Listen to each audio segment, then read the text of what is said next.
Hello hello everyone I am back. तो सांग मैंने ये मु वीडियो स्टार्ट कर देती मॉर्निंग रू बिकज आमको आज जबार थिला गोटे कैंप जोटा कि थिला टाटा रे। तो बहुत दिन पर आज कैंप आसी आफ्टर 5 या 6 मंथ पर कैंप आसी। तो आम समस्ते बाहरी गलु जोटा कि आमर थिला खोर्धारे।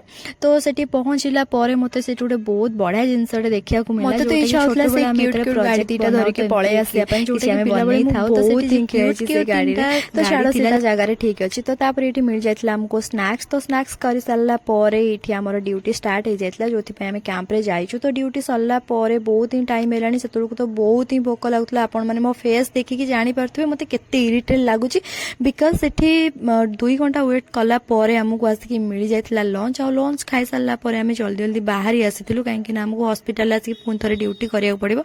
तो ओके ठीक अच्छे आज